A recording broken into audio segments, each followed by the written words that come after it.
So our shadow boxing drill that we did yesterday, right, where we're working the 3 steps of a strike, right? Getting that brace foot in the ground, rolling the hip through, an extension with the pillar. Well, now we're gonna work on some strike timing with that, right? We still want the 1, 2, 3. We can start slow.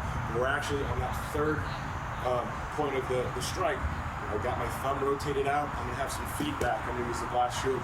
So making sure that lunate bone is striking on our spearheads right here, our triangles on the pad, right? So the partner, right, you're gonna take 1 step towards me here.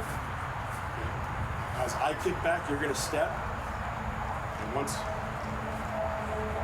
I'm gonna go 1, 2, 3. I'm gonna reset, and then when I kick this leg, you're gonna step this way, right? Kick here, and then reset. Start slow. And I can eventually wind up and go a little bit faster. Right? Go. Notice how I'm not lunging at the pad. The strike is sourced from the back of the shoulder, right? I'm going 1, 2, 3. The hips are one of the hardest parts of this process to put together. The biggest factor is making sure I'm not throwing my hands before my foot gets on the ground. I'm just absorbing his energy. I'm not delivering force. To be able to deliver force, I have to get that brace foot in the ground so I have a structure for my pillar to work effectively. First, so start with your hands in guard, elbows out in front of the body. Ready, go.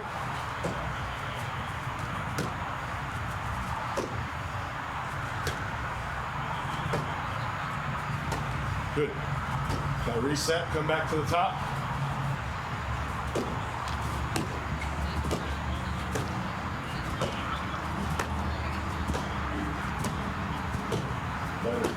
Better.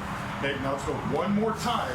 And let's see if we can tie in that strike to happen immediately following the foot in the ground, right? We want the foot in the ground and the strikes to come right away. If we plant the foot and wait strikes, it's not going to be as strong, right? We're trying to build off, we're trying to source energy from the ground that I can put through my strike.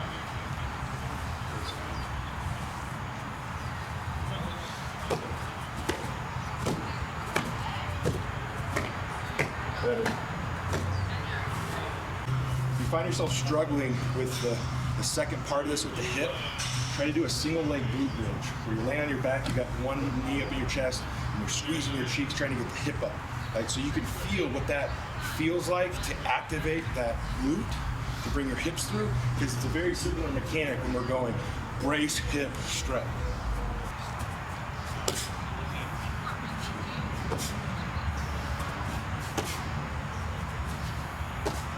Kicking, hip, strike.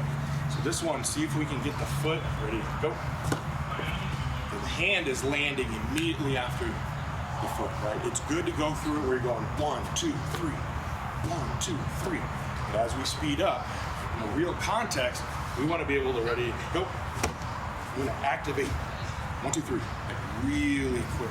We also don't want to reach, okay? I don't want my upper body reaching forward. I'm staying back, I'm kicking, and I'm throwing my strike in the back of the shoulder, that sub-scap that we talked about yesterday.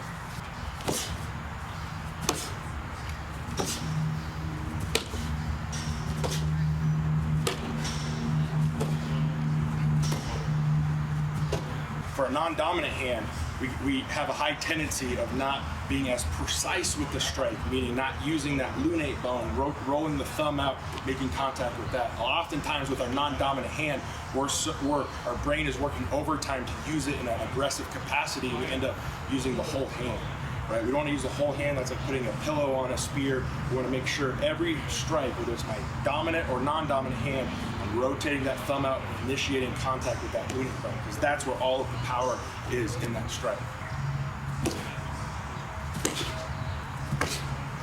Long with the arms.